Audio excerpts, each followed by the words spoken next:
حضرت موسیٰ علیہ السلام پر معرفت و تجلی کا نور۔ جب حضرت موسیٰ علیہ السلام کوہ طور پر گئے تو وہاں پر 40 دن ٹھہرے اور انہیں اللہ رب العزت کا دیدار نصیب ہوا۔ اس وقت اللہ رب العزت نے 70,000 پردوں میں سے تجلی ڈالی۔ اس کے باوجود کوہ طور جل کر سرما کی مانند ہو گیا اور حضرت موسیٰ علیہ السلام بے ہوش ہو کر گر پڑے۔ ان کو نہ آگ لگی اور نہ ہی موت آئی، کیونکہ استعداد میں فرق تھا۔ آپ کے قلب کے اندر اللہ رب العزت کی محبت کی اور تجلیات کو قبول کرنے کی استعداد تھی، اور اس پہاڑ کے اندر استعداد نہیں تھی، اس لیے وہ جل گیا اور حضرت موسیٰ علیہ السلام پر فقط غشی کی کیفیت ہوئی۔ تفسیر در منثور میں لکھا ہے، جب موسیٰ علیہ السلام نے اپنے رب سے کلام کیا تو 40 دن تک ٹھہرے رہے۔ اس کے بعد کوئی بھی ان کے چہرے کو نہیں دیکھ سکتا تھا۔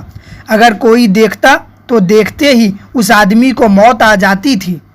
چنانچہ حضرت موسیٰ علیہ السلام اپنے چہرے کو چھپائے رکھتے تھے، حتیٰ کہ ان کی بیوی بھی ان کا چہرہ دیکھنے کو ترستی تھی اور وہ انہیں دیکھنے نہیں دیتے تھے، اس لیے کہ ان کی آنکھوں میں وہ حسن اور نور آ گیا تھا کہ اس تجلی کو دیکھنے کے بعد دیکھنے والا ان کے حسن کی تاب نہ لا کر اپنی جان سے ہاتھ دھو بیٹھتا تھا۔ سبحان اللہ! جس نے پروردگار کے حسن و جمال کو 70,000 پردوں میں دیکھا، اس کے چہرے کا حسن اتنا بڑھ گیا کہ مخلوق اس کا دیدار کرنے کی استعداد نہ رکھتی تھی۔ اسی طرح ذوالنورین مصری رحمہ اللہ مصر کے بڑے بزرگ ہیں۔ ان کو جو ولایت ملی، اس کا واقعہ بڑا عجیب ہے۔ دوستوں کے ساتھ جا رہے تھے، ایک جگہ بیٹھے، کسی دوست نے وہاں موجود ایک پتھر ہٹایا۔ جیسے ہی ہٹایا تو محسوس کیا کہ اس کے نیچے کوئی چیز ہے۔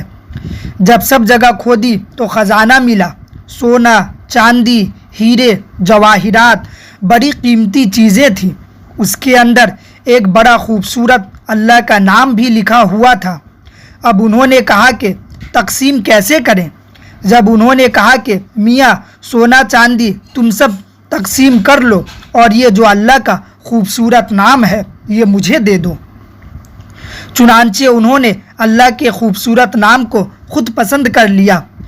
ان کو خام میں کسی بزرگ کی زیارت ہوئی اور اس بزرگ نے کہا کہ چونکہ تم نے مال اور چاندی کو قربان کر دیا اور اللہ کے نام کو پسند کر لیا، لہذا اللہ نے تمہیں اپنی ذات کے لیے پسند کر لیا۔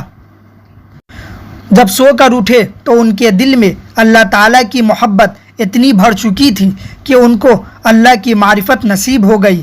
اللہ کا نام پسند کرنے پر اللہ کی معرفت مل گئی۔ مقدر سے ملی جس کو محبت کی فراوانی، مقدر سے ملی جس کو محبت کی فراوانی، اس کے ہاتھ سے ہوئی ہے شمع روشن ایمانی۔ اسی طرح حضرت مولانا شفیع رحمہ اللہ فرماتے ہیں کہ ایک مرتبہ حضرت مولانا اشرف علی تھانوی رحمہ اللہ کے اجل خلیفہ عزیز الحسن مجذوب رحمہ اللہ اور ہم کچھ دوسرے خلفاء اکٹھے بیٹھے تھے۔ اس دوران میں خواجہ عزیز الحسن مجذوب رحمہ اللہ نے انہیں مذاق کی کچھ باتیں سنانا شروع کر دی، یعنی خوش طبعی کی ایسی باتیں سنانا شروع کر دی کہ لوگوں نے ہنسنا شروع کر دیا۔ سچی باتیں بھی خوش طبعی والی ہو سکتی ہے۔ بعض اوقات نبی علیہ السلام بھی صحابہ کرام سے خوش طبعی کی باتیں فرما لیتے تھے، اور صحابہ کرام بھی ایک دوسرے سے خوش طبعی فرما لیتے تھے۔ ضروری نہیں ہوتا کہ جھوٹا لطیفہ ہی سن کر خوش کرنا ہوتا ہے۔ اللہ والوں کے پاس ایسے لطائف علمیہ ہوتے ہیں کہ بات بھی سچی کرتے ہیں اور دوسرے ہنس بھی رہے ہوتے ہیں۔ حضرت مفتی صاحب رحمہ اللہ فرماتے ہیں کہ انہوں نے ہمیں کچھ دیر ایسی باتیں سنائی کہ ہم ہنس ہنس کر لوٹ پوٹ ہو گئے۔ ہم نے ان سے کہا کہ اب تو پیٹ میں بل پڑنے لگا، اب آپ یہ باتیں نہ سنائیں۔ اس بات کے جواب میں انہوں نے فرمایا کہ تم میں سے کون ہے جو اس تمام ہنسی کے دوران ایک لمحہ بھی اللہ سے غافل نہیں ہوا؟ فرماتے ہیں کہ یہ ایک ایسا عجیب سا سوال تھا کہ ہم حیران رہ گئے۔ پھر فرمانے لگے کہ میں تمہیں اتنی دیر ہنساتا رہا، مگر اس دوران میں ایک لمحہ کے لیے بھی اللہ سے غافل نہیں ہوا۔ جس انسان کو معرفت الہی کی کیفیت حاصل ہو چکی ہوتی ہے، وہ ایسی باتیں سن کر ہنس بھی رہا ہوتا ہے، مگر اس کا باطن اللہ تعالیٰ کے ساتھ جڑا ہوا ہوتا ہے۔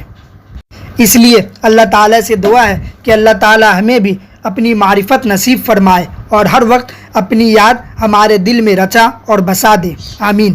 وآخر دعوانا ان الحمد للہ رب العالمین۔